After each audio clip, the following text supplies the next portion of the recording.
Hello, it's Jake here. I'm one of the guys from the Awful Podcast that you're about to listen to, so we do apologise in advance if your ears have even come near this, because it's only going to get worse.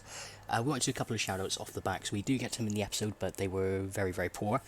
So the first person we want to shout out is Beck Sutton, who is a graphic designer who's doing the logo for ourselves. She is absolutely fantastic. Our portfolio and blog is available on primalst.com, so it's well worth checking out. You can also find her on Facebook if you search for Primal Studios. And if you need any work done, message her through there and see what she can commission. And the other person I want to shout out is Andrew Stanton, whose song Escape the Oppression we are using for the podcast, which we've licensed through soundstripe.com. His work is fantastic, it's well worth checking out. Now, if you do want to follow us on any sort of social media, if you search for the songs that made us on Facebook, we'll be the people with the least amount of likes, obviously, because we're terrible. Or if you want to follow us on Twitter, we are at songs_us, which it'll be good to get people's feedback since it's our first one. But if you do want to email us as well, it will be thesongsthatmadeUspod@outlook.com. But we hope you enjoy. Thank you.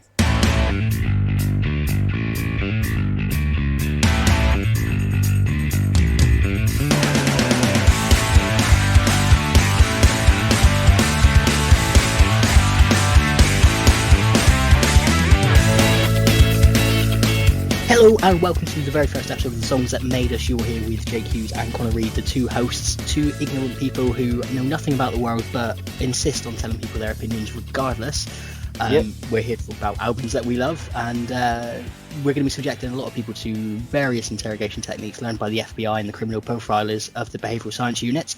But the very first thing we ought to do before we do that is probably actually interrogate ourselves about what we love, the albums we like, and annoy the piss out of people by our choices, I assume. Apart from you, your choice is all right.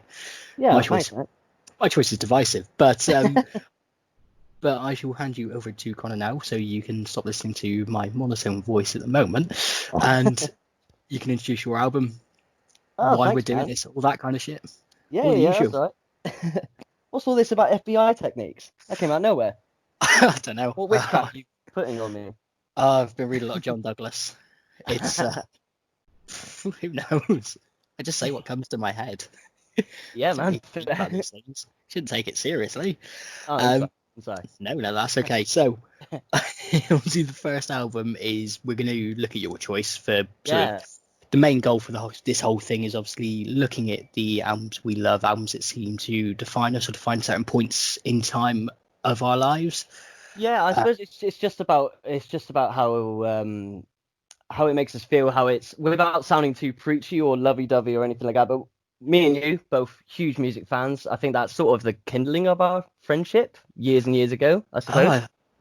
Yeah, because I'm pretty sure we became friends after me and Adam broke out of Cameron's band to form a splinter band, and we needed a drummer. Yeah, and for context for anyone who, because obviously we've just thrown out names that no one will know, but yeah, we used to have a band. We used to be in a band in school, or there was various different rivaling bands that came together and then also split up again. It was all meant the world to us at the time, and it sounds stupid. And the original name being the Chlamydia Beasts, which was rejected by everyone in the band apart from me. I love that name. I thought it been the greatest punk band of all time, and eventually you became Sabotage. Or Sabotage, the way it was spelt, which was so awful. Stupid. Now, is it correct that you spelt it that way to avoid any associations with the Beastie Boys? I am not. That name was nothing to do with me. I was just happy to play drums and be around. I mean, I just love music and then just wanted to be in a band. So I think it was actually forced upon me to learn how to play the drums at the time, sort of thing. To an extent, you were already pretty good when we got you in there.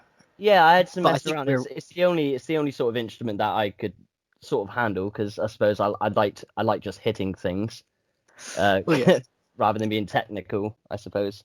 Which, that's no offense to any drummers out there. I know now that drumming is stupidly technical, but at the time I was like, oh, drums, hit things. To be fair, I was the same with bass at the time. I'd only been playing bass for 3 or 4 months, so yeah, I didn't know how to play.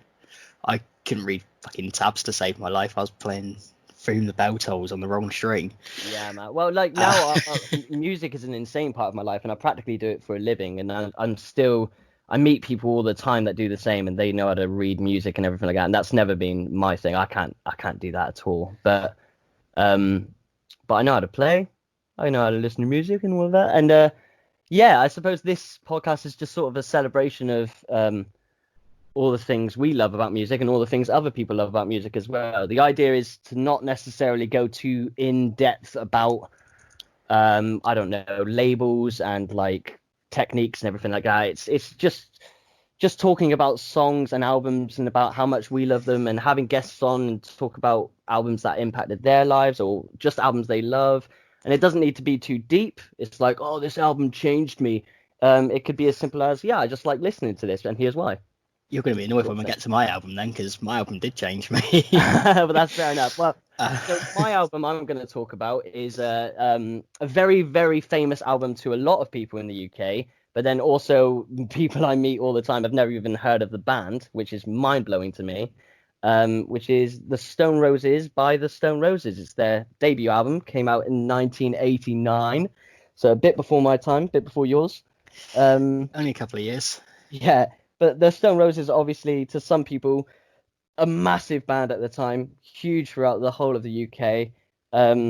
I mean, like there was some allusions to them being to like the Beatles or the next Beatles or anything, and the frontman Ian Brown, a very infamous man. Quite like a monkey. A lot of people would call him arrogant, I suppose, but like he had the audacity to call their second album Second Coming because he had a bit of a Jesus complex. So yeah, they were a big deal, but yeah, weirdly enough, nowadays, a load of people don't even know them. I think you're either in those circles or you're not, sort of thing, or you either listen to that kind of music or you don't. Well, oddly enough, so when I was listening to the album a little bit earlier on and sort of going through a bit of research, the album itself wasn't initially a hit. No, yeah. Only the Enemy and Melody Maker really paid any sort of attention to it, because they were covering the whole Manchester scene. So sort of throughout the 80s, you had bands like the Smiths, the Happy Mondays, all that lot coming up. The Smiths, in my mind, being the stars of that show. Yeah, the Smiths are amazing. But by the time you get to what sort of 1988, 89, when the Stone Roses coming out, the scene's kind of winding down a little bit. So you've got Happy Mondays still going, I think. But they are. But the Smiths had just broken up, or were about to break up. The Stone Roses came along. Enemy were covering that scene anyway, because they've always been into the sort of more hip kind of scene. So they obviously pushed the album, were like, oh, this is actually pretty fucking cool. But nobody else really did.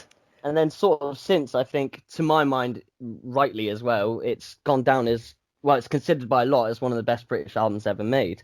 And I believe so. I think personally for me, it's maybe my favorite album of all time. But it means a lot to me. It's a big part of my upbringing. Yeah.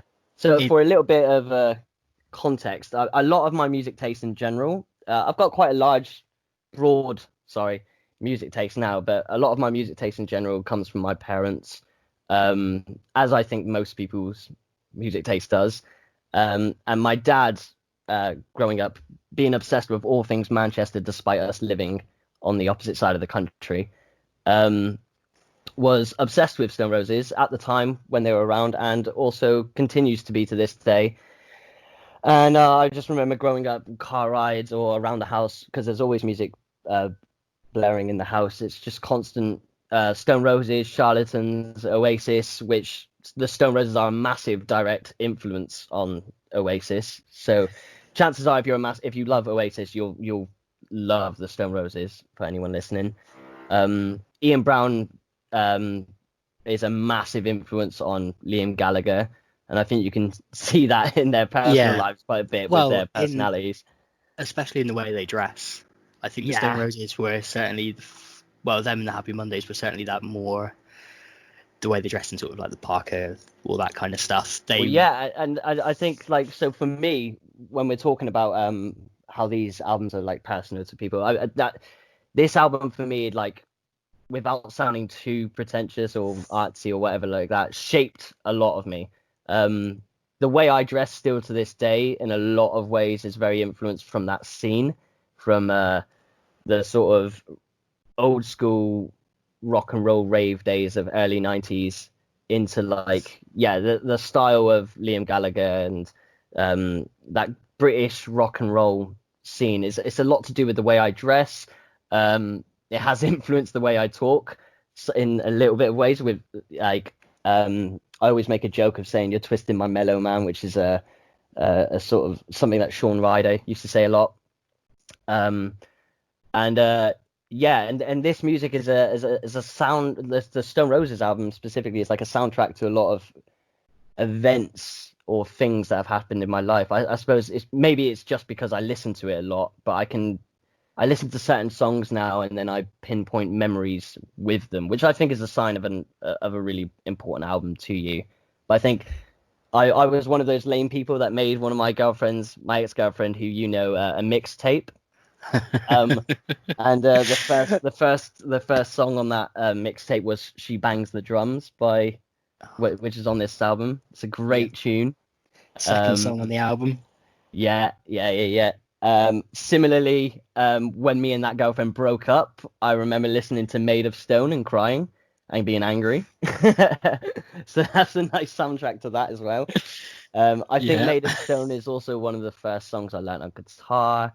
It may have been one of the songs that made me want to pick up the guitar, because I think John Squire in general is one of the most underrated guitarists of all time. After listening back to the album, I'd say yes. You don't really notice it on sort of a few tracks, but there's some songs where he is on fire. His guitar in "I Am the Resurrection," for example, is absolutely gorgeous. Yeah, man. And then by the time you get to the solo, he's sounding beautiful. But he's sort of got that kind of Johnny Marr style where he's completely he's floating in and around. Well, that's the thing. He's really subtle in the background, and he's adding a lot of like funk flair or groove to a track, and then it'll just pop out with these great riffs or great solos, or that cut quite deep. And he's always messing around. You hear it a lot in stuff like the Libertines as well. Do you know where they sound quite messy when they're playing guitar, but it's all embellishment and it's all nice and in the background? And I think that's similar to this, but it's less distorted. It's just a bit more classy in a way. Yeah, well, I think that's helped because he only had John Squire there on guitar, but you can tell, listen to the album, there's a lot of overdubs on what he's doing. That's with Manny as well on the bass, they do that quite a bit as well, where it's like Well, that was the thing, listening back to the album, I've always got my bass icons that I'll go back to that will be the songs that I always play or play on bass myself. Jason Newsted during his Metallica era, and Justice for All in particular. Flea, Steve Harris from Maiden. But really, like listening back to the album, and as soon as you hear the very first, it's about 40 seconds into "I Want to Be Adored," and his bass kicks in. Where it's boom, boom, boom, boom, boom, boom, boom, boom. You're just like, oh shit, yeah, I forgot this is actually pretty good. And then he keeps it up the entire rest of the album, where he, at times, is the driving force on a fair few of the songs. Yeah, Manny's a beast. Manny's a beast. He's great at his job, and so one of the things that it would be criminal to not basically talk about, and it's something that annoys me actually, because it annoys me that they're not as well known as they should be, even though they are really well known. It's that musically speaking, these guys are incredible. I like, in my opinion, like Rennie, the drummer, Manny, bassist, and John Squire in particular, they are all so great at what they do. Like they're just, Rennie is an amazing drummer, really amazing drummer. Manny has some incredible bass riffs that are so funky and they're so memorable and they're so like they drive the songs. And then John Squire, we've already talked about him. He's just and what I love about them in particular, and you can hear it in all of their songs, is they've got great synergy. Like they all flow. Flow is the best word to describe them, and groove together. Like they all accent each other and help each other out. The best songs for that is like in the second half of I Am the Resurrection, where it just sounds like they're jamming for like 5 minutes straight, or Fool's Gold, where it always like flips in between who's the center point of the song. And it reminds me a lot of, I know they sound nothing like them, but it's the kind of chemistry and synergy you get with like John Frusciante and Flea in Red Hot Chili Peppers. Funnily enough, that was the poll I was going to go for. Yeah, Especially sort of, well, I don't want to say early Chili Peppers, because obviously early Chili Peppers would have been Hello Slovak or Jack Sherman, I believe, who did the first album. But yeah, once you got Frusciante in there and sort of a bit less Mother's Milk, more Blood Sugar Sex Magic, which completely, I'm sure is an album we're going to end up getting onto at some point on one of the future episodes, I believe. So it's a good poll. They have that sort of chemistry where they do seem like they're just jamming, they're just having fun, and there's an energy about it that I think sometimes is ignored in music because everyone's too worried about things being functional. Well, yeah, and everything's overly structured, I find, a lot of the time. Whereas this doesn't seem to have much structure. It just flows in between sections so seamlessly because it just feels like they're jamming all the time. It almost feels like they're making it up as they're going along, which I think the best bands make it sound like. It makes it sound spontaneous. Yeah, and you can sort of tell that throughout the whole album as well, because the album itself doesn't have a consistent feel. No. So from the first minutes of I Want to Be Adored, you've got that soundscape where it's random guitar chunks, random bass chunks, random noises, and then it goes into sort of psychedelia, and then you've got straight out rock and roll coming up next, and then you've got, then you go into Waterfall, then you've got just a random mix of songs, which I think is part of the reason why it didn't actually pick up when it was first released, because there was no like consistent identity. It was just kind of, yeah. I mean, so before the first album came out, they had been a band for a good 7 years or so beforehand, and they were releasing singles. But obviously, being a small band from small boroughs of Manchester, not really well known at all, it's hard to get singles out there and hard to get them heard. Well, I think they probably picked up more fame after the album when they started playing the Hacienda and doing bigger gigs like that. Completely. Well, the thing is, they made the right contacts, and they fit the scene perfectly. So at the time, there's a lot of drug-fueled psychedelic raves that were going along. These rock and roll raves, which are the kind of raves I wish were still around, rather than all of this like dance music, which I don't mind. I'm a big fan of dance music, but it's I wish I was back in the days where you would have these Fool's Gold, because Fool's Gold is a track that bursted them into fame because it's something you can dance to. It's a long track and it's so groovy. Like it's weird because they are a rock band, but they have a sound which I don't think any other band's replicated, because it's so influenced by funk as well, and it's got this, I don't know, it's just got this groove to it that you can just sort of swing to or dance to.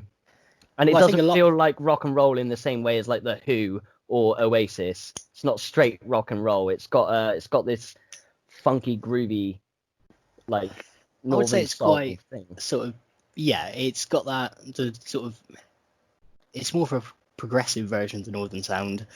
Plus you've got like dashes of Hendrix in there, things like that as well. And I don't know if they ever listened to Chili Peppers, because obviously the Chili Peppers have been around at that point since 1983, 1984. So yeah, they may have got some influence from that side of things as well in putting that in there. But yeah, I mean, actually, the more we talk about it, the more that they do sort of fit together. I mean, because Chili Peppers is the same. They have this rock sound that isn't straightforward rock and roll. It's definitely got a lot of funk into it and a bit of blues. I mean, when you get to Stone Roses' second album, Second Coming, that's heavily blues influenced. I mean, John Squires talked about that before. They definitely come up with this nice, weird sound. And for me, so I agree with you when you say like, yeah, there isn't a consistency as such throughout the album. But for me, the consistency does lie in the atmosphere. They create from the get-go, they create this really atmospheric sort of tone that I think does stick without. And to me, I always imagine it. I imagine every song was built for stadiums. Like you can imagine it being played open air in big crowds, because they create such a big sound, a really big sound on this album.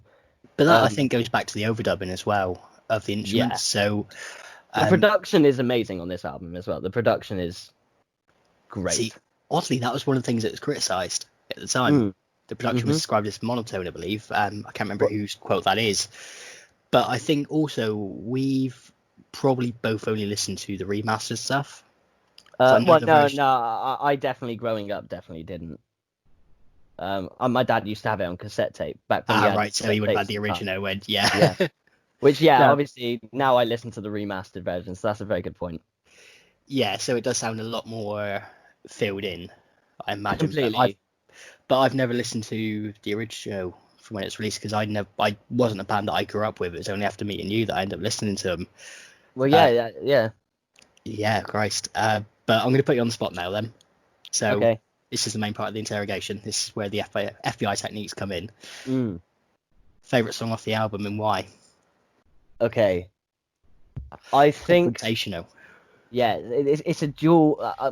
I'm always caught between two songs on the album personally. Can I have a guess? Yeah, go on then.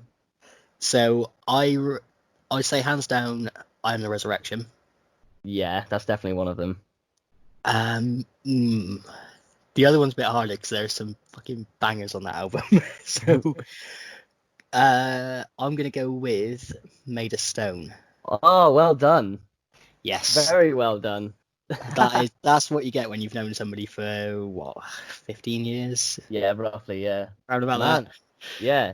So I'll break it down. So basically, Made of Stone. I'll start with that. I just it's a great track. It's amazing, and it's for me it stands out on the album because it's just a very well constructed track that's just sounds different to any other song. I like it. It's got a very recognizable riff that starts off the song, very atmospheric. It almost has this film noir tone to it, in my head at least. I hate to break Or the fourth. neo noir, sorry. I hate to break the fourth wall a little bit here. Mm-hmm. So do you want to know what my only note on that song was? What's that? Made of Stone is badass. That was the only note I could think of as I listened to that song because it was. I can't remember it from listening to the album years back. It was only listening to it again this time. I was like, oh shit, that's a really fucking good song. Yeah. Like a lot of things surprised me. The chorus is chanty, like you can just chant it out, and then the verses, they bring it. So the chorus, it just all crescendos and it's like a big stadium song. You can chant out those lyrics back to them, which I did. I had the pleasure of going to see Stone Roses back in 2012 in Heaton Park when they did a reunion gig, which, by the way, as far as I know, I'm pretty sure I researched this correctly, is still the fastest selling rock gig in UK history, which is pretty crazy. They only did 3 days. I think I saw them on the second day, 250,000 people, and I managed to get to the front. I high-fived Ian Brown, which blew my mind at the time. I was like, what? And yeah, everyone just screams, sometimes I fantasize, and it's so good. And then the verses bring it right back down again, and you just listen, like you can't do anything but just listen to Ian Brown's lyrics because they zone in on it so well. And the other thing, this song pinpoints Ian Brown's lyrical quality really, really well because he has like this poetic, metaphorical. He has these poetic, metaphorical lyrics that are still stupidly relatable. They're not pretentious, I don't think. I don't know. I would say I Want to Be Adored is somewhat pretentious, but it's just like the one fucking phrasing repeated. So it's hard. I mean, it's a good opener. It's a good opener for an album. Oh Christ, yeah. I think the first three songs, because Don't Stop is what? There's just Waterfall backwards, isn't it? So first three songs, I Want to Be Adored, She Bangs Drum, Waterfall. That's like pretty much a perfect opening to an album as you could get. I can't think of any more iconic riffs that would start an album as I Want to Be Adored, at least on the bass perspective. Like that's just even though it's a fairly simple riff, it's I think it's because he plays a Rickenbacker as well, so I love it a bit more. But it's just got that tone, it's got that power to it, and it sounds a bit mucky. Yeah, but it works perfectly. And then you go into She Bangs Drums. That's probably their most famous track now as well. Yeah, She Bangs the Drums. Well, again, that was on. I'm right in thinking that was on like Guitar Hero Rock Band or something like that back in the day as I well. think so. Yeah, I think so. I can't remember if it was Guitar Hero 3 because that was the big one, wasn't it? When we were younger, With it was all Guitar of Hero. the famous songs on it, where you Yeah, where you introduce the had Dragon Force. oh Christ, yeah, through Fire and Flames. That Yeah. was awful. But that entire game though introduced like I think a generation of kids into Oh man, yeah, that's why I heard music. of Pearl Jam, with Even Flow. That's where I Yeah. first heard Tool. I think Tool's on Guitar Hero 3, isn't it? Oh God, it's either on Guitar Hero 3 or World Tour. I'm pretty sure. Yeah. It's on one of those, but I can't remember if there was because there were like additional songs that you could unlock, like not just through the career mode. So I can't remember if it's. I can't remember what song they would have had on there because I don't think it was Schism. I don't know. But yeah, big game, big tunes, and yeah, She Bangs the Drums was on there.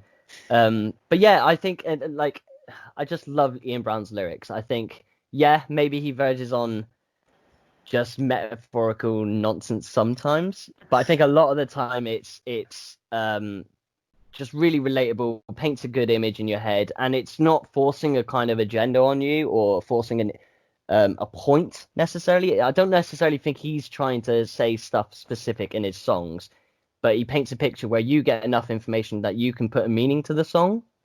It's almost like a generalized expression of humanity of the human spirit in the way that the lyrics that he brings out. Wow, that But when sounded arty. yeah, oh, I hate myself right now. It was the only way I could express it. Just wait until we get onto the next album, mate. Then you'll hear Yeah, my right. Yeah, pretentiousness swear. coming through the Well, floor. and then yeah, the other track side, just to backtrack a little bit, the other track Yeah, is no, it's I Am the Resurrection, which is basically like two songs. The first song, um, which is just a big, again, stadium song. once it Probably his crescendos best, into yeah, probably Ian when it Brown's gets to best singing. yeah, when he gets to when he is singing you, I am the resurrection, like all that part. I Yeah, think that's when it all crescendos massively. That's when you've got the sort of more stadium feel to it, which yeah, completely. The song builds in a great way, and then suddenly yeah, it stops, and then you get one of my favorite bass riffs of all time. And then it just becomes like a 4 to 5 minute jam session, which is just funky as hell. And it's just Rennie, Manny, and John Squire doing their best work. And it's just a great tune because of it. It's kind of like the Freebird of the rock and roll 90s yeah, where scene. it just goes into several minutes of jamming, soloing, John Squire sounding really fucking good, Manny sounding Yeah, really good, Rennie sounding really good. but it's not overly flashy either. They're all like just complimenting each other really well, but no one's actually going, yeah, Well, listen to me, it's all sort of based thing. around one riff, isn't it? Oh yeah, So completely, you've yeah. throughout pretty much the entire song, so it's all anchored in one space, and then you just have flourishes over the top, which Yeah. it's the way to do it. Whereas Freebird, I suppose you got the one riff, but it's a blue solo for 6 hours until it Yeah, ends, yeah, which and is fine. it's very, yeah, look at this solo sort of thing. Don't get me wrong, Freebird's a lovely track, great track. Again on Guitar Hero, It free. was. No, Tuesday's Gone was on one of them as well. I'm pretty sure by Lynyrd Skynyrd. I don't. Oh yeah, it was, yeah, yeah. Well, actually, no, that might have been on Guitar Hero Metallica because that might have been their Garage Inc. cover of it. You're right. Yeah. All up here, mate. I've got all the knowledge. He Um, knows, he knows. I do But have yeah, stories. and oh yeah, tell me the story. I I think you don't know if mentioned this before we went on call. You said you have a story about Bye Bye Bad Man, which is a song on the album that's very separate to the rest of the songs. well, I feel. I think it's sort of similar. There's one other song which is massively separate, which I'll get onto in a minute, Yeah. which I'll explain why as well. But Bye Bye Bad Man. There's so when I was in, I would have been in one of the bands, I think. I was writing lyrics, but I'd listened to Stone Roses fairly recently at the time, but I was also massively into the Jam. Yeah. So I was trying to write all my lyrics in style of Paul Weller, but I couldn't think of a title for this song whatsoever. And it was more of I'd say more of a Stone Roses style song anyway, because it's more sort of upbeat, energetic, but it was going to have that sort of Paul Weller style storytelling throughout it. Yeah. couldn't think of a title whatsoever. So I'm scrolling through these albums, these songs, like what sort of titles would work. I saw Bye Bye Badman. I pretty much stole the title. So it was Bye Bye Mr. Fatman. All right. It was about a tax collector who was this horrible piece of work who eventually dies of a heart attack and nobody mourns him. It was a really cheery. weird. It was really cheery. Yeah, oh mate, none of my songs have ever been accused of being cheery, but music would have been cheery. And it would have had that sort of that style of Paul Weller. Unfortunately, Paul Weller was a better writer than I was, especially when I was 16. Yeah, fair. Because you can't really express yourself at that age, and I hadn't defined what I sort of believed or wanted at any point. I was just trying to write words. Just full of angst. Oh God, yeah. Well, back at that time, yeah, Christ.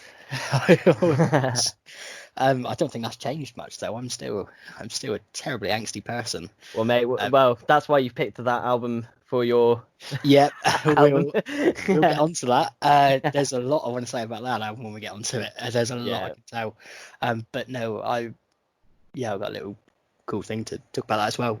No, the song I was thinking it was separate from everything, because all the other songs have pretty much every instrument going at all times. You've always got a good riff going somewhere. My favorite song on the entire album is the shortest song. It's Elizabeth, my dear. So. That's the song that I wanted to guess, man. Oh, turn around shit, and said it. No, but I knew that would be your favorite. I actually think years and years ago, when I talked to you about the Stone Roses, you had mentioned that song. I had. And I remembered because it's got this. It's like a folk song. The first thought that came to my head upon hearing it again was Simon and Garfunkel.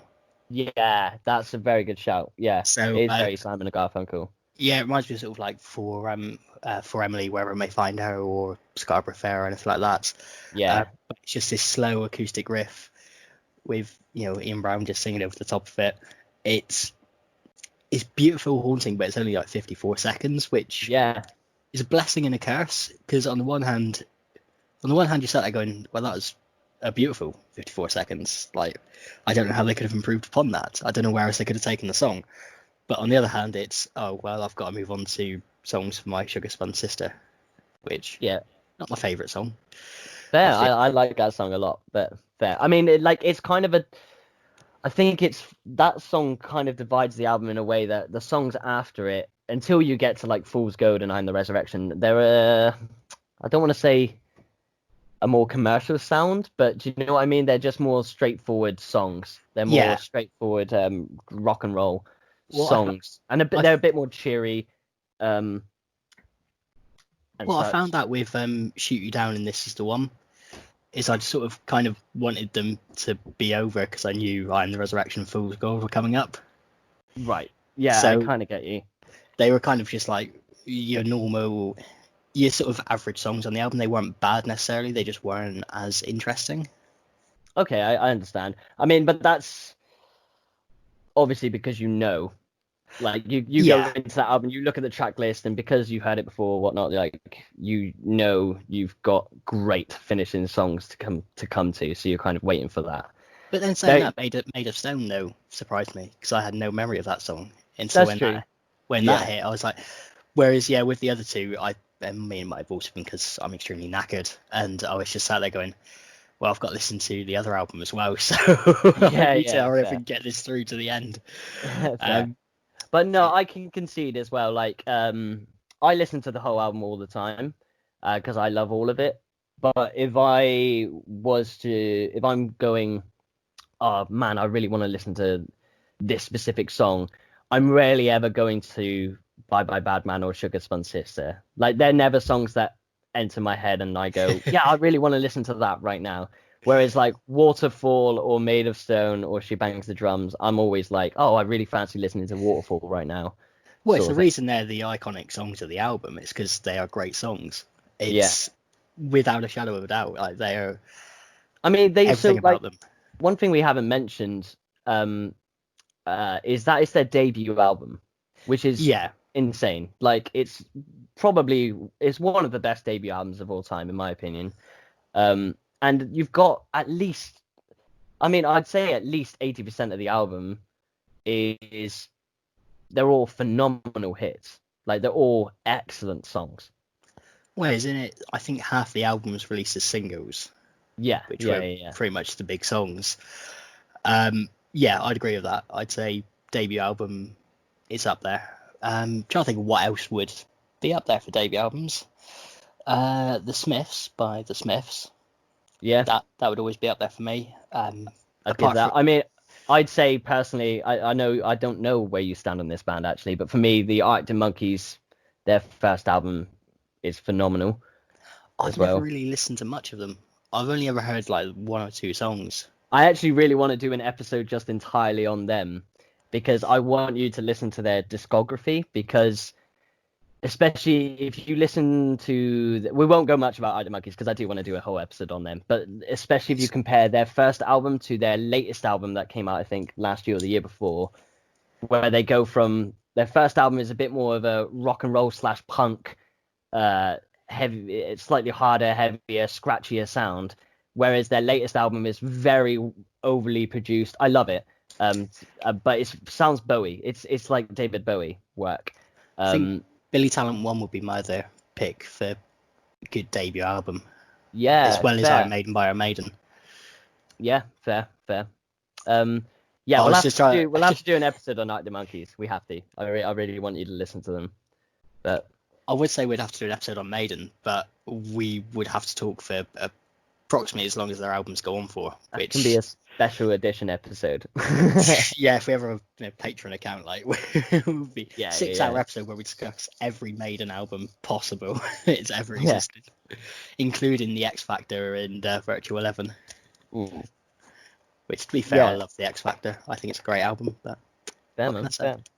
But I suppose, I think that's all I kind of want to say on the Stone Roses. I just think it's an album I wanted to talk about. Well, this is more an introduction episode anyway, isn't it? And we're being very, very self-indulgent, but it is because it's an introduction. It's an introduction to us. It's an introduction to the podcast and the sort of vibe we're going to go for. We will have other guests, basically from now on, I suppose, or very soon on. And the idea is they talk about their artists, so you'll hear much more less about us.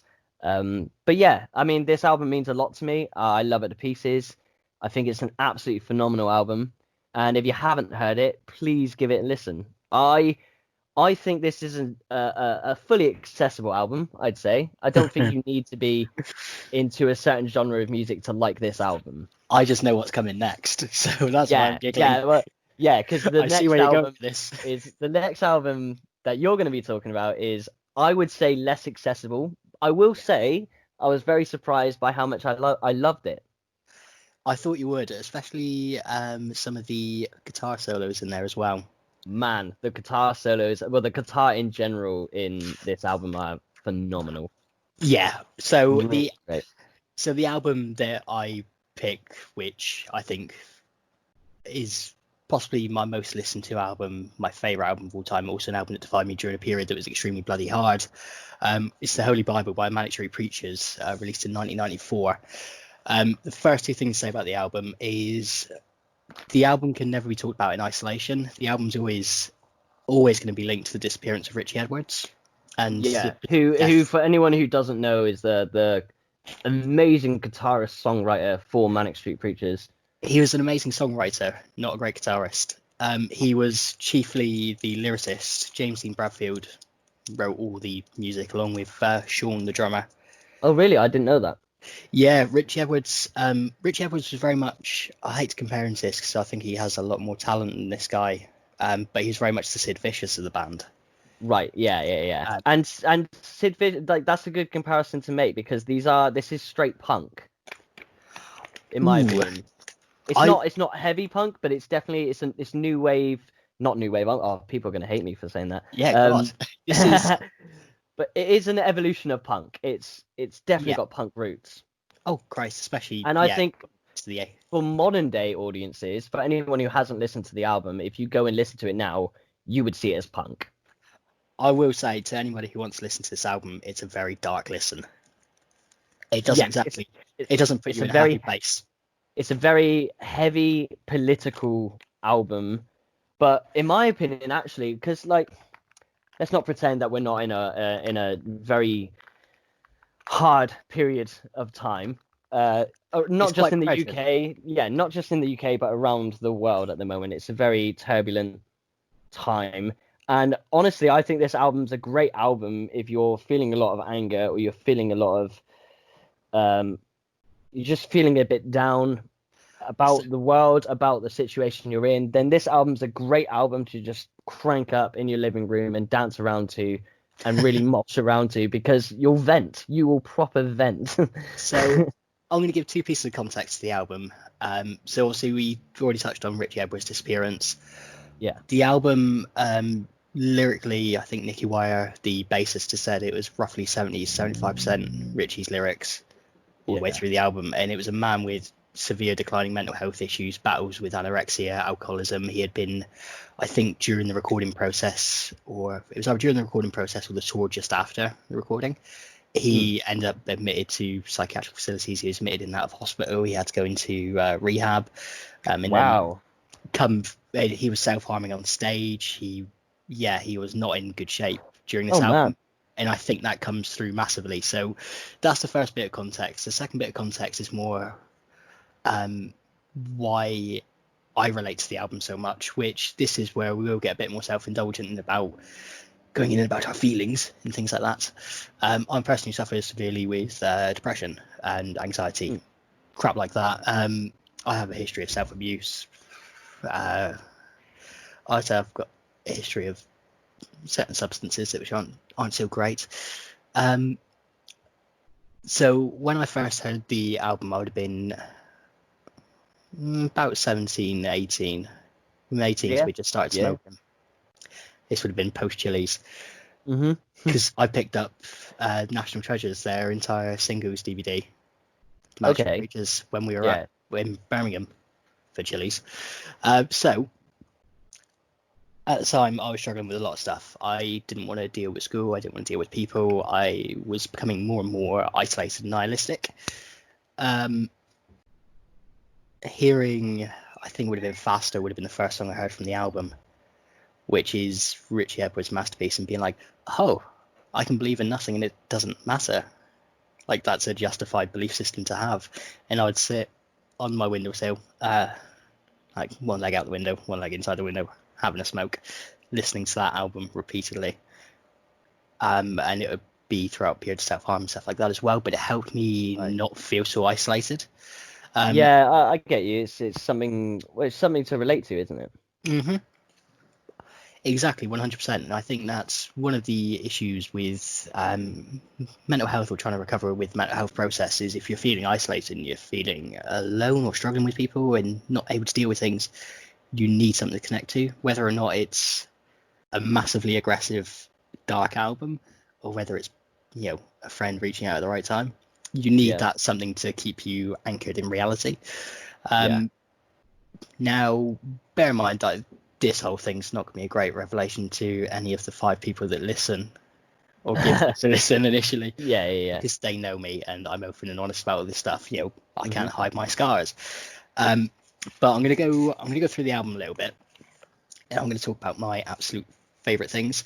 Now, there's one of the reasons why this album can be massively inaccessible is there's a shit ton of references to literary references, movie references, all sorts of things. Now, for the Manics, they were coming off the back of Gold Against Soul, which is their second album, which they were trying to be arena rock on the second album, because their whole plan was, we release one album, we sell 90 million records or whatever, and we retire and we're rich. That didn't quite happen for them. The first album was sort of hodgepodge. Amazing album. I love it. I love all their stuff. Apart from Lifeblood. Lifeblood sucks. Nobody listened to it apart from a couple of songs. But so the second album, they didn't hit the heights that they wanted. And they were trying to be something they weren't. So and as Richie's health gets worse, the whole band's in a bit more turmoil and a bit more angst. They seclude themselves back in Wales. And they just go in and record this absolute fucking monster of an album. Yeah, and again, it's a beast. Much like Stone Roses, the album wasn't really a critical success or anything. Well, it had the misfortune of being released, I think, at the exact same time as Definitely Maybe by Oasis. Exactly. So when Yeah, people talk about the that era of British music, they talk about Oasis, they talk about Blair. The and third, Robbie Williams. well, yeah, Or if you go into Robin Williams. no, you were right the No, first I time. was right the first time. What is wrong with me? Yeah, there we Yeah, go. not, Robbie not Rob. Williams. Do you want me to cut that out? Because that makes you look like a dick. Yeah, you can do that. No, I ain't. I'm leaving that in there, mate. I'm leaving you to Oh, hang out in the dry, okay. like the safety dance. I know music. I promise. I'll do. Um, but uh, but no, the third rock band then that was always sort of somewhat linked was the Manics, but only after the two albums after this, Yeah, after Richie had gone, because they released Design for Life on Everything Must Go, which again is a fantastic album, but this is always my masterpiece. Now, going through the album, any album that you get where the very first song opens up with an audio sample from a documentary called Hookers, Hustlers, Pimps and their Johns, and then the second line of the song has the word cunt in it, you know you're in for a good ride. yeah. For certain people. I remember like, when I first, so that song's Yes, the very first, the Which opening is a track. great song. It's a great track. I think it may be my favorite from the album. I feel that's a very good song. Mm, I think there's only one song on the album where I'm not overly hot on, okay. which is the temp song, which is This Is Yesterday, which is Right. Yeah, it's a very different song to the rest of the songs on the album. exactly because it's got sort of like an upbeat riff, and It yeah, slows the pacing right down, but it's still a great song, I well, think. bear in mind though the next three or the next two songs at least. So you got Yeah. This Is Yesterday, which is more of a happy song. Then when I say happy, the lyrics aren't very happy, but No. musically it's sort of more major than it is minor. Then you go into Die in Summertime, and then the intense humming of evil, which is a Yeah. very, very dark song. Yeah. But going through the album, like Yes is a fantastic song. Lyrically, it's messed up as hell. Yeah. Um, you've got you want a girl so cut off his cock. That's always a great chorus. Yeah. Um, but then the second song, can you remember the full title of the second song, or have you got it in front of you? Mate, I've got it in front of me, so I don't have to. But if Because that was White taking my America test. told it's if what is it? If White America told the truth for one day, I can't see the rest. If White America told the truth for one day, its world would fall apart. Right. Yeah. All that as one word. I think it's Yeah. one of the longest album song titles you could, as It's one word anyway. probably, yeah. It's probably um, up there. and again, did you notice what they do on a majority of the songs on the album? That's the song. No, I didn't necessarily notice the specific thing. So the majority of the album has audio samples from other stuff to either Yeah, oh open the yeah, song yeah, or end yeah. the song. At the very start of every song, there's it's almost sounds like phone calls or It's all from documentaries or movies or extracts from interviews, things right, like yeah, that. So yeah, if White America was that was an advert for the GOP in America for the Rising Tide show during one of the Republican eras. There's yeah, been a lot of them, but yeah, that whole song is obviously based around white America being sort of somewhat corrupt. There's not enough yeah, black in the Union Jack. They also talks about Britain as well, but they yeah, did do similar things on previous albums where they had Repeat, Stars and Stripes, and Repeat. I think it was just called Repeat UK, where they sort of lambasted British and American politics. And then you get onto one of my favourite songs of all time, "Of Walking Abortion." yeah. Great fucking title. Great title. I mean, yeah, and to not put anyone off of this album, the, Yeah. the the song titles are very dark and the lyrics are very dark, but when you actually listen to the album, I think that you can anybody, no matter what level you're at of anger or because it's an angry album. It's a very angry album, and it's built that way to kind of rise up the listeners' anger, and it helps you vent. You can tell that it's essentially four people who are pissed off at the world. Yeah, and I think the album does a good job of making you pissed off at the world, and I think it still feels really relevant now, um, which in many ways is a shame. I did actually, I did forget to say something like yes, which just looking at my notes, I did jot down. So do you know where, I don't know how much research you did on the album beforehand, but do you know where the title Yes comes from? No, I don't. So it's a very fucking simple title anyway, isn't it? It's not exactly hard, but it all Yeah. stems from a joke that the Manics had, which was Manic Street Preachers, the band that likes to say yes because they felt like they're prostituting themselves constantly. Right. Yeah, that Hence makes why sense. the song is an entire allusion to prostitution. Yeah. But they also reference that again in This Is Yesterday as well, I think. But there's definitely, yeah, drips of all that. But the main star, aside from Richie and his lyrics, the main star of the whole piece is the person who had to write the music to it and had to sing it. James Dean Bradfield, lead Yeah, singer, so guitarist, phenomenal. I actually wanted to talk a little bit about him because I thought you would, because I thought you would on this album especially. He's not. His vocals are slightly different from what they are from I think the songs that you've probably heard previously, where you've not really liked them. So I thought well, you were yeah, going to get so to so this. so yeah, so my thing is I never grew up listening to Manic Street Preachers at all. I think you introduced me to them, which is crazy because now I know they're such a huge band. Um, But again, but I didn't really get into them until late. I heard, yeah, I think like Faster would have been the first song that I heard, and again, that was about when I was 15, 16. well, yeah, I Um, think that's the song that you introduced me to them, and I really liked it. But it's a very fast, like heavy sort of song for them as well, and that's saying something because they're a heavy-ish band.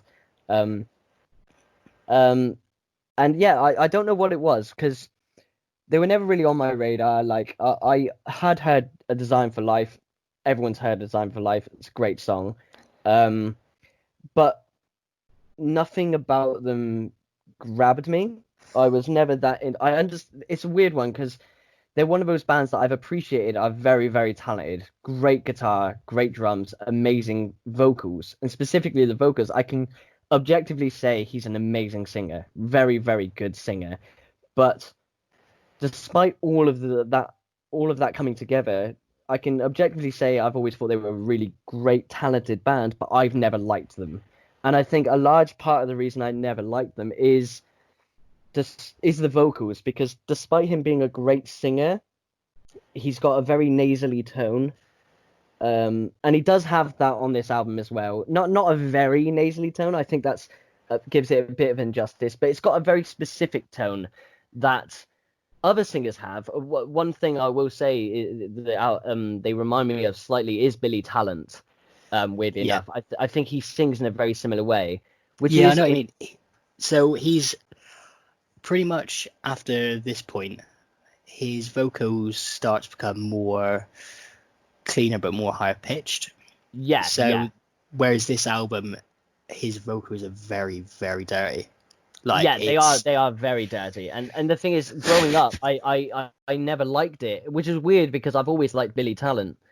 And they do sound kind of similar, but for some reason his vocals put me off them for a long time. Even though I knew they were good vocals, they just didn't click with me. They just didn't, my ear didn't like them. And I haven't listened to them in years. So now I've suddenly, for this podcast, I listened to this album, and now suddenly everything clicks, and I really like it. I really, really, really like it.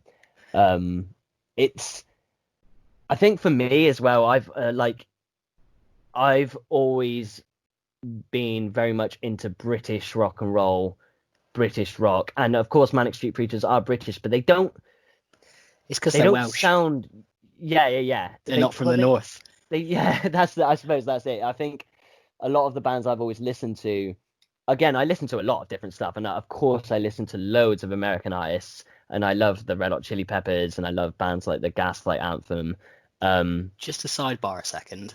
Yeah, You were talking about Arctic Monkeys earlier, about yeah. wanting to do an episode of them. Sort of another band that we need to do as well for a specific episode. The What's that? Cribs. Oh, of course, yeah, love the Cribs. If we're But the going to talk Cribs, about Northern British. yeah, yeah, yeah, and the Cribs are a good example actually. It's the thing is they sing like they talk, and Oasis sing like they talk, and which is weird for me because obviously I do a lot of singing and I listen to people who are just amazing singers. I love my Frank Sinatra's. Obviously, if you're going to go really old school, I love my Frank Sinatra's. I love my Aretha Franklin's. And then more modern, I love Brendan Urie. He's an amazing singer from Panic at the Disco. So I've got nothing against people who don't just sing in a talky way. But when I listen to my rock and roll and my rock and my punk and everything like that, I like singers sounding like they talk, and the Manic Street Preachers have never done that. He's very specifically done these big vocals, which work for the song. It just never grabbed me until now. Now it really grabs me, and now I really like it. So I think on this album in particular, it's because so he had the unenviable task of taking Richie's tortured lyrics, writing the music to them, and having to try and sing them. Now, if you look at any of the lyrics, they are a fucking nightmare. So to try and work out how to sing them, you can't really sing them in traditional style. The lyrical structure is crazy. Yeah, it's mental. So the fact he was able to do it was bizarre. But he so there's a lot, and again it goes back to the anger on the album. There's a lot where he's breaking his voice and he's screaming on it, and he's shouting. She Is Suffering always has, but it's not like death metal screamo screaming. It's pure passion and emotion sort of thing. Yeah, it's like actual singing, but adding like distortion onto it. Yeah. So my favorite one is always in She Is Suffering, which is fourth song, I believe. Yeah, fourth song. Everything's going normally, and that's probably the more traditional song on the album as well. But he gets to, I think it's Carry On Surrounding, Picking at Leaves, and his voice just cracks perfectly, and I've always just got goosebumps in that moment. It's not even my favourite song on the album. But how did you cope listening to The Intense Humming of Evil? Because that's a dark listen. Yeah, it is. It's not. So I haven't fully been converted to Manic Street Preachers. I'm not sure. Like, I really enjoyed this album. I probably will consistently listen to this album. But there may be some tracks I skip, and I like the track, but I'm not going to constantly go back to it. I'll have to be having a bad day to listen to it. So did you get what the track was about? Did you listen? Did you keep an ear on the lyrics? Well, so I've got my biggest issue with always listening to music is the lyrics always come last. So I'll have to listen to a track multiple times before I delve deep into lyrics. So I always listen to the music first. So the reason I pick out The Intense Humming of Evil is musically, the song is the darkest on the album. Yeah, it's just the bass is distorted, it's all stripped back, and it's sort of violent in its own way. Yeah. Now you can probably guess what the song's about when I tell you what the audio track at the start of the song is. Okay. So the audio track at the start of the song is an extract from the Nuremberg trials. Right. Okay. So the rest of the song is about the Holocaust. Yeah. So they got massively influenced. They visited, I think it's Dachau they visited. It's either Dachau or Auschwitz. They visited a concentration camp, and they were struck by how everything seemed silent, even to this day in those places. And how there still seemed to be, like, I wouldn't describe it spiritual, but there still seemed to be a sense of evil. Yeah. So there's, I think, 2 songs about the Holocaust on there. So Mausoleum is about the Holocaust, which the line in that song is during the chorus is "no birds," which is one of the things they noticed. There was no sense of life whatsoever at Dachau. Yeah. And The Intense Humming of Evil, which is just the darkest song I've ever heard. Again, though, I will happily say it's not one of my favourite songs. Okay. For obvious reasons. It's one of those you have to be in the mood to listen to. I mean, like, loads of bands have that. Like, I'm not sitting at home going, do you know what? I really fancy listening to the Smiths Asleep right now. Do you know what I mean? Like, Christ! Do you remember? Yeah. Do you remember what we used that for? Oh my God, we used that in a little play we did, didn't we? In We a did. performance we did. That was We very depressing. we did a play. We were told to do a play about mental health in style. Was it Brecht we were doing? Maybe, yeah. And typical teenagers went the darkest possible, and rather than going nuanced and actually having a decent study of mental health, we just went straight for quite insensitively, I suppose, straight for Yep. depression and suicide. Well, the thing is that we did get if you remember rightly, a student came up to Harriet afterwards, who was our teacher, to say that actually that play spoke to me. Oh well done us. Again, But we're getting very self-indulgent. exactly. But that play, we ended it with I played two characters. I played your father, who you Yeah. stabbed, Yeah. and then you hanged yourself to asleep by the Smiths. Yeah. In God. what was possibly, I think I might have had a bit too much to do on that play. Like writing Yeah. wise, my angry influence was definitely there. Because we also had the Circus of Insanity inside your Yeah. mind at one point. Yeah, we did, That yeah. that was my brainwave. I was quite happy with that. Well, that's the But thing. no, There are many songs out there that are brilliantly well crafted and amazing. Or like John, what's his name? It's Johnny Cash, Hurt. Like, there are amazing songs out there like Hurt that speak to you at certain times of your life, and sometimes you need a good cry, or sometimes you needed to be really angry. And this song is definitely one of those songs. It's not you just constantly listen to it. It gets you at a moment. going back to Heart a second, which version's your favourite? The original Nine Inch Nails version or the Johnny Cash version? I love the Johnny Cash version, but See, I've never been a fan of Nine Inch Nails though either. I was introduced to the Nine Inch Nails version first, but again, that was only recently. That was only past, what, 2 or 3 years? All Less than right, that, even. So I'd never heard the Cash version. Like, I didn't know that song existed until until recently. it's a heartbreaking song. It is, yeah. Yeah, I hate to keep jumping around like this, actually, but going back to If White America, there was yeah. another. Now that I know you weren't really picking up on lyrics so much, other than the music, I mean, I was every now and then, but yeah. I didn't listen to it word for word, and plus it's very lyrically quick. yeah, that song is especially.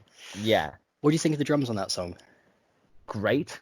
Because I told you this years ago, and you said, The "Well, drumming in this can't be that album great." the drumming in this album in general really surprised me. It's amazing drumming. Yeah, it is. He's got a lot to do. So it's him and James Dean Bradfield, they're cousins. Yeah, I believe they're cousins. But they're the ones who do most of the work on actually writing the lyrics. yeah, Not writing the lyrics, sorry, writing the music. So it's his drumming on that song is amazing because it's so fast paced. But I just realised we gave Stone Roses a full band list, so we'll do the same for the Manics as well. So James Dean Bradfield is guitar vocals. yeah, So he plays on guitar. He does all the guitar parts. I don't think yeah. Richard does a single one on the album. And I thought he's excellent. The solos come out of nowhere in this album, and they're brilliant. They're really good. Nicky Wire on bass, and Mm-hmm. also did roughly 25% of the lyrics, according to Lovely. himself. I know he wrote a fair bit on Faster as well, actually. Sean Moore's. That's a great track. Fast is an amazing track. Yeah, I think he regularly describes it as Richie's masterpiece, but I think it's one that him and Richie both wrote together. Okay, yeah. But Sean Moore's the drummer, who is a Excellent. little sodgy Welsh guy, and Richie Edwards he was technically rhythm guitar and lyrics. Mm. God, that album, like that drumming. Yeah, I think a lot of it on the previous albums you don't really notice it because he used a drum machine a fair bit as well. right. But on this album, especially with everything stripped back, he had a lot of heavy pulling to do. Yeah, He did it well. it's a sonically really excellent album. Like the music is great, and it flips. It's really unpredictable. It like I said, these guitar solos come out of nowhere. The song structure is just is done in a way that a new section will hit you out of nowhere, and it's just as entertaining, if not more entertaining than the last. And yeah, it almost flips genres within the songs. This is why I say it's quite punky, because a lot of it feels. I think when I say it's punky, a lot of it, there are sections that feel very punky, and then it flips back into these big stadium rock and roll, and then hard rock, and then back to punk. It flips genres almost within a song, but it all fits cohesively. Go with that. We should do the same as what we do with Stone Roses, where we do the guessing on the favourite songs. Oh, I already said mine there. Well, yours is faster. Well, and Yes, I really like Yes as well. Which one, sorry? Yes. Yes. Oh yeah, you did say, didn't you? Yeah. Oh, do you want me to guess yours? Go for it. Do you have a favorite song on this album? I do. I don't reckon. Well, actually, I don't know. Let's see if we can put our friendship on the line here. So I actually thought when I was listening to the album, I was like, this is a track that Jake will love. So take everything you know about me. Bear in mind, this album, it's not musically. That's not where I'm coming from on this album. The album always speaks to me lyrically. You're coming lyrically. Yeah. Okay, then I'm changing my answer maybe. Well, give me both. Okay, so the one I thought initially when I listened to it was 4 Stone and 7 Pounds. You do know me well. You really? know me very well. You do. Shit. No shit way. I'm glad we both managed to get those. Yeah, that's well song. Impressive. We are so up ourselves in this podcast. Oh God, yeah. we are not like accessible in any way. But now bear in mind, we're not here to take ourselves seriously either. But no, and the whole point is as well is like, and people who are listening will see when we get guests on. The whole point is talking about music and how it relates to the people listening to it. And obviously, because we're talking about albums that we love right now, we're going to be talking a lot about ourselves. But when we get guests in, it will all be focused on them. I promise. I can't promise that. I'm a selfish human being. Yeah, right. I'm also a nihilist. I'm very much happy to talk about myself for hours on end, although I believe nothing. But I do believe in nothing, so I do believe in something. Nihilism's weird. Well, yeah, and also we can only talk about our own opinions anyway, can't we? Yeah, exactly. I can't. I can't exactly give you somebody else's opinion on this. We don't have degrees on this sort of stuff, or like I can't sit down and say, well, objectively, this is just fantastic music because of this and that, and the time signatures here were extraordinary because of the way they lead into this, and I don't even know if what I just said made sense. Well, we're not exactly going to sit here as well and go, well, 4 Stone 7 Pound. The reason that I like it is because it's in G. It's exactly. Yeah. We don't want to go into that in depth, but I am going to get that in depth that song in a minute. Why do you reckon? So, what do you reckon I like about that song? Considering it was your first pick, I'm very happy with it. So I thought musically, it fits really well. It's close. It's up there. It's definitely one of my favorites on the album. It's just a great song. It's just really well crafted. Great intro. Yeah. And I, as I said, lyrics come last to me. And I've only listened to this album for the first time this week, and I've only listened through it entirely once, and I know I loved it. And then I've listened to some of it again, twice or 3 times. I think I've listened to that song actually maybe 3 times. It's a Pardon? good song. That's why. Yeah, no, it's very good. I think earlier today on my way to work, I just felt like listening to that one. And I don't know why specifically for you, I suppose. So do you want me to tell you? Lyrically, it's very good, and I assume it's lyrically that made it strike to me. I mean, so it's talking about obviously mental health issues, anorexia in particular. Yeah, the song in its title. Yeah, the song in its title, it's clearly talking about an eating disorder and whatnot. And so, do you know where the title 4 Stone 7 Pounds comes from? I don't want to make a guess and know. So, from what I remember now, now that you're not wanting to make a guess. So, from what I remember, 4 Stone 7 Pounds is the weight where medically they don't think you can be saved from anorexia. Right. Really? I believe so. I could be wrong, but I'm 99% sure. I mean, I could get my 20th anniversary edition and read through the notebook, but no, I'm 99% sure that's where they got the title from, and they put it on there. I remember it just being a really striking. So there is some lyrics. It's lyrics to do with snow that when I listened to it, I was like, wow, that's a good lyric, and that's really hard. I want to walk in the snow and not leave a footprint. Yeah. I want to walk in the snow and not soil its purity. Yeah, well, it's the not leave a footprint thing when we've partnered with the image of like someone who's just deprived. It's not like, oh, I'm being graceful, and no, it's literally because you don't weigh enough, you're not leaving a print in the snow, and that's the idea that's what someone wants, and just the image of those lyrics. Every time I heard that, I was like, whoa, it's just great lyrics there. It's the great irony of this track that I love it. It's my favorite track on the album, as I've already said. Yeah. The irony being it's about anorexia, and I love it, and I'm a fat guy.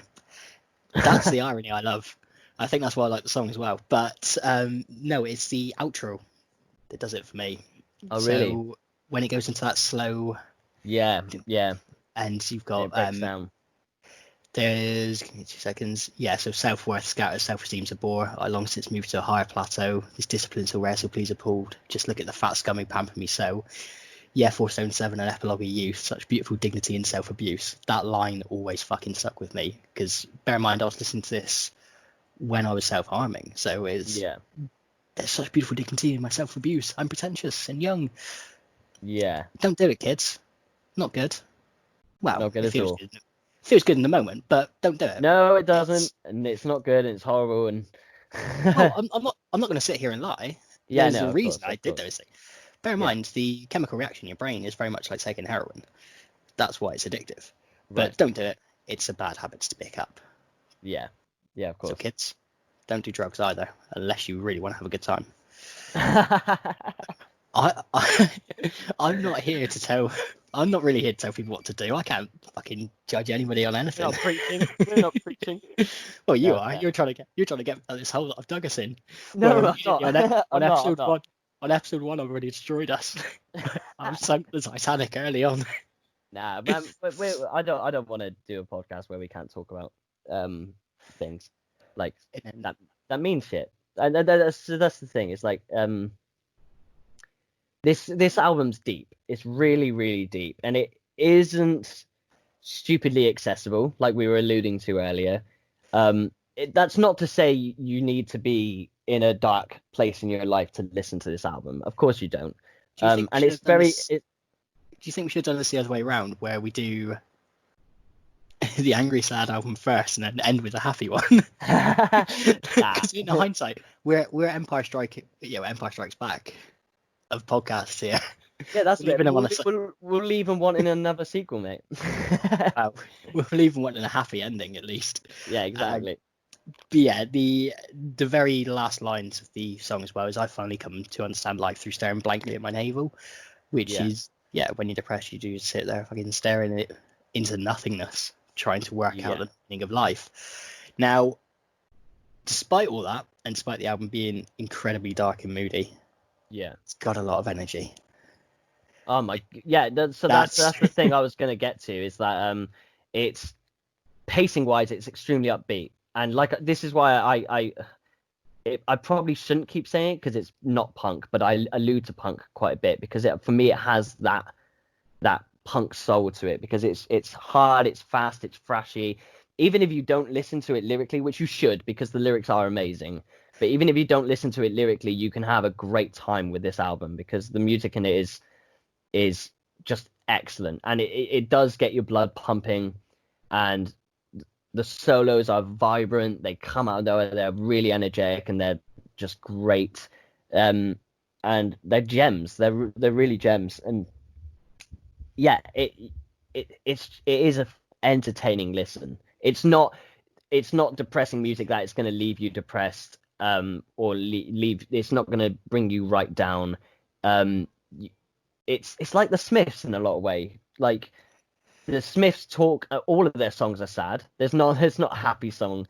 by the Smiths, Oh, or I REM. don't know. I think the Smiths have several happy songs, like Last Okay. Night I Dreamt I Was Somebody, or No, I that's Know true. It's All Over.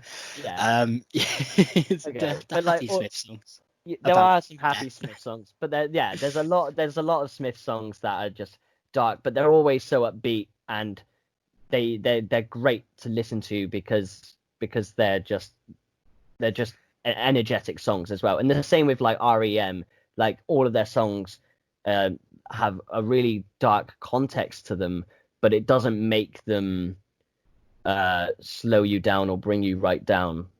Do you know? Do you know I was being artsy and pretentious earlier on the Stone Roses? Yeah, I might be about to make my artsy and pretentious comment for this album as well. that's okay. That's This okay. this could be my thing. This could be my go-to. Yeah. I'm not saying that this is going to be a You regular can be feature like of every album. the Oscar Wilde of the podcast. Well, I have nothing to declare but my own intelligence, as I believe is a quote from Oscar Wilde. Yeah, I was gonna say you have to say that big, or else everyone's just gonna be like, "Oh, who's this prick?" Oh, I want them saying that anyway. Like I said, I don't care how I represent myself on this at all. This is me having fun and a laugh. Fair. And this is this is me putting my worst foot forward and hoping for the best. Fuck, I forgot what I was going to say now that it's going to be so artsy. Sorry, you artsy pretentious comment about the album.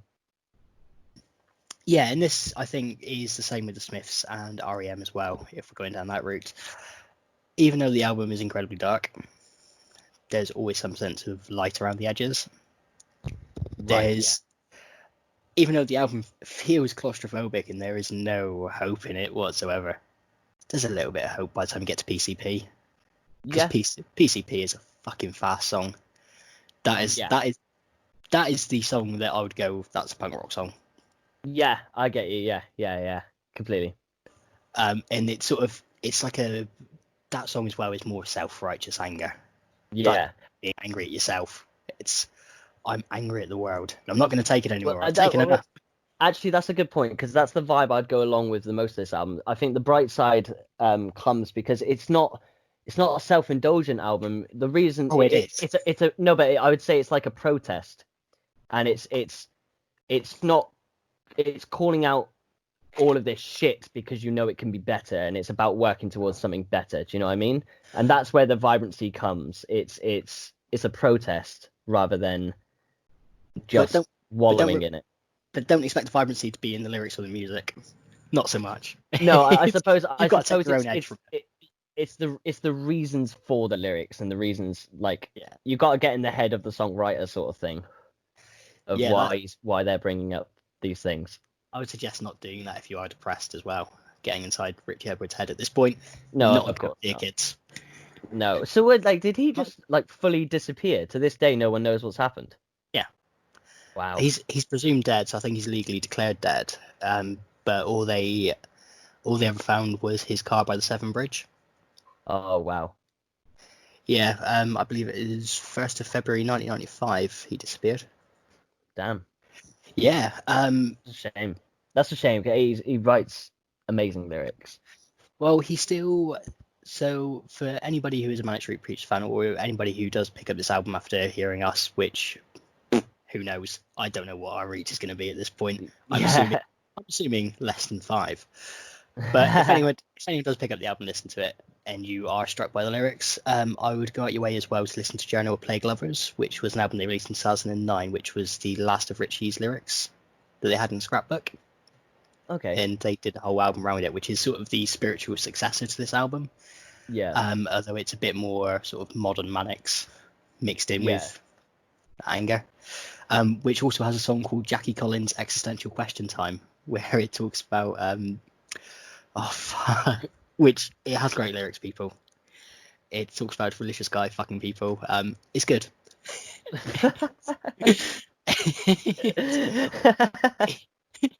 You see what I mean about it being a spiritual successor when you've got Yes, which starts with dumb cunt saying dumb questions. They've got Richie had a way of writing. It's not.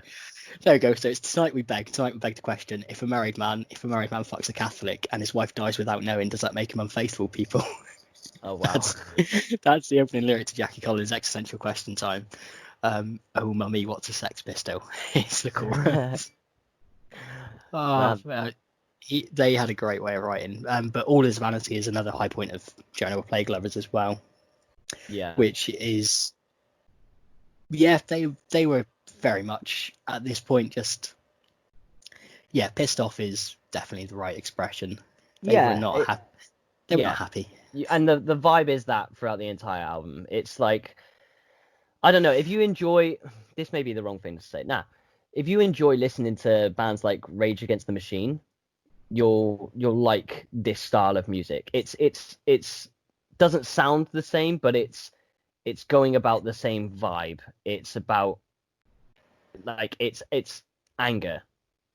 I'm gonna go off on a tangent now, and Yeah. People who do listen to this and may listen to it going forward, I will warn you, I like going off on tangents because I do like the sound of my own voice, and I like talking because I believe I'm funny. Okay. So I just a PSA, just got to put it out there, just to let people know. So I saw Tom Morello live open for Muse. It was the Tom weirdest Morello experience. From Rage Against the Machine, for anyone who From doesn't Rage know. Against the Machine. Yes, the guitarist, the one who makes all those funny game noises with the guitar. Wow, wow, wow, wow, wow. Again, was also on Guitar Hero 3. He had a boss battle with him. I saw him live open for Muse. It was the weirdest experience in the world because Trippy? Tom Morello's not a singer. No. Tom Morello was a guitarist. Yes. So Tom Morello gets up on stage and just plays guitar. Right. With a band. Yeah. With a big video screen of protest stuff. And it's just him playing guitar. And then finally, he does occasionally pop up and say something every now and then. But for about... You're just watching a guy play guitar. Yeah, and this is what? He's a sport act. So we're talking, roughly 45 minutes to an hour. Yeah. It's just Tom Morello. And occasionally going, yeah, protest! And playing the guitar again. And there's fucking, however big the Olympic Stadium in London is, like 60,000 people, whatever. It wasn't full at this point anyway, because everyone's coming for Muse. And we're all just sat there like, fuck is Tom Morello doing? Why is he opening for Muse for a start? This feels sonically weird. Followed by, do you want to know what his finale was? What's that? Killing in the Name of. Without no lyrics. But no singing. he was entirely reliant on the crowd singing. And the crowd are all sat there going, oh fuck, we only know the good part. Yeah. We only know you, fuck you. And feeling quite timid about it as well, because there's no one to sing with, so it's just, fuck you, I won't do what you tell me. Yeah, there's like probably half full at this While point. Tom Morello's there like, sing it! Like, yeah, he's doing his, the whole like, down, down, down, down, down, down, down, down. And we're all going, is it something about burning crosses, I think? Tom, can you give us the lyrics, please? It is weird how that happens sometimes as well. Like when I saw the Stone Roses live, they were supported by the Wailers. Okay. Which is Bob Marley's band, obviously. Yeah. And it was actually great, because I love the Wailers. Everyone there loves the Wailers as well. But thinking back on it, I don't think they musically fit. Just struck by how weird it was. Like, you're sat there, your entire thing is, right, I'm going to go on stage, I'm going to play some music, I'm going to get this crowd G'd up for, Muse, who are one of the biggest British bands of all time. Yeah. We're in, their home country. I know what I'm going to do. I'm going to play a hit song, but I'm not going to do any vocals. Yeah. What the fuck? I can imagine going on stage and doing that. Like, yeah, we're going to play this massive song. You lot have got to sing it. Yeah. Bear in mind, I'm the sport act, so you're not going to be full, so we're not going to get the whole actual vibe of it. And it's still bright outside. And everyone's just looking at him going, oh, fuck you, we won't do what you told us. See how I brought that around. Yeah, we love you, Tom Morello, but I don't. What are you thinking, mate? All right, I love you, Tom Morello. Yeah, Connor does. Don't speak for me, bitch. I've got very strong opinions on Tom Morello. Yeah. Never mate, he's got a little switch that makes his guitar go higher. Oh, fuck off. That was my view on him when I first heard him playing like that. I just wanted to slap him. Yo, don't get me wrong, Rage Against the Machine, they were good. But occasionally, Tom Morello needs a slap. Yeah. All right. Just when, Well, just I when think I just when think you that's can a slap good off. that's a good memento to leave this on, mate. Well, I think we got We'll start talking about the two albums and then leave it with Tom Morello deserves a slap. Tom Morello just needs a slap. Like, ladies and gentlemen, if you ever meet Tom Morello or he's playing live in your area and he ends with Killing in the Name of and he doesn't sing it, slap him. Yeah, right. Slap him in the face. Yeah, all right. Open palm as hard as you fucking can. If he starts doing little tricky shit with his guitar, nut him. Right. Well, there's a bit of us, and there's our two favorite albums, I suppose, of all time. We've And got two there's our shout-outs to make. self-indulgent talk about it. Pardon? We've got two shout-outs to make. Oh, let's make two shout-outs. The first shout-out goes to... that's not good, is it? I forget I'm shouting out here. Shout some people out. Obviously, Beck Sutton, formerly Beck Challoner, who is doing our logo for us. People, if you do need any graphic design done, please search for Beck Sutton on Facebook or anything like that. Reach out to her. She is very, very good at what she does. The second shout we've got to make is for the intro music, which we've got a license through, which is Escape the Oppression by Andrew Stanton, which is purely instrumental and it's a really fucking cool song. Ska music. Love ska. Well, it's ska punk. Ska punk? Even better. Punk. So it's high energy and it's got that sort of ska bass riff in the background. It's really, really fucking good and I'm so glad I found it. I credit myself for all this. No, it's a great track, really great track. So thank you very much. And yes, thank you very much, Bex, for helping us out as well. You godsend. But what have we got lined up, Jake? I sounded like a presenter. I'm like, yeah, well, Jake, what's up next? But you've thrown me off now. I've got my notebook closed. Right, so about time, mate. You did. Come on, get it together. Shut the fuck up. Right. Next, we have got. So the next episode will be, I believe, Matthew Bridger. I don't know his album yet, and we don't want to spoil it. Episode 3 will be Ben Baker, who is formerly a bandmate of both of us, I think, at some point. Yeah. Episode 4, I'm looking forward to, which is Harriet Davies, which is our old drama teacher. Old drama teacher who is an amazing, amazing human being. Not to say that the other people we've mentioned are not, but we've got a soft spot for Harriet. We do have a soft spot for Harriet. The other people, not so amazing. Then I believe episode 5 will be Mr. Jack Cookson, who is, without a doubt, a phenomenal musician. Yes, singer-songwriter based out of Bristol. Lovely, lovely guy. I don't know where he's based out of anymore. Oh, he was based out of Bristol. We'll interrogate him and we'll find out. I think he's back down, but I could be wrong. All right. Well, we'll see. We'll see. But yes, we got some exciting stuff lined up. Try to think of who else we got. How many episodes? Episode 5 I got up to, didn't I? Maybe. Well, episode 6. We're really professional with this, guys. We got this. Oh, this is a rinky-dink operation. Let's not confuse the listeners by pretending that we are a rinky-dink operation. It is. What a great. You never heard that before? You didn't know? I have. Well, no, of course I have. But it sounds so weird to come out of your mouth. It's fucking true. We're literally we're just starting to say some weird shit. I've already caught myself about 3 or 4 times using this weird posh phone voice over this podcast. I might have put on a voice. I don't know. I stopped caring after about minute 1. I decided to ride the wave, see what happened. But episode 6 will be Mr. Gary Brookin, which is an episode I'm looking forward to. He is an interesting human being, and he has got an amazing album pick. And then the last episode of this current run that we're recording at the moment will be Amy Madiver, who you probably haven't spoken to in years. No. Who again, she's got a good album pick, and she is a phenomenally weird human being. Yeah. I'm working on getting Holly as well, but she's a no-go. Yeah. So for obviously everyone listening who doesn't know us, if anyone is listening who doesn't know us, these people are our friends. This is it. Yeah. So at the moment we're sticking to friends because we're trying to start something. But the idea is obviously we're going to be talking to loads of different people, as much people as we can get really, and just talk about music and talk about what people enjoy. These don't have to be people that do anything musical for a career. In fact, ideally, a lot of the time the opposite. We just want. Put it this way: several of these people I work with, and I don't work in a music career. Yeah, exactly. Yeah. We'll leave it at that. Yeah. But fuck. Yeah. So several. It's going to be very much people that we know initially. I might have overstretched our reach. I did send a tweet out to Laura Jane Grace. I've had no response. Oh man. Laura Jane Grace being the lead singer of Against Me.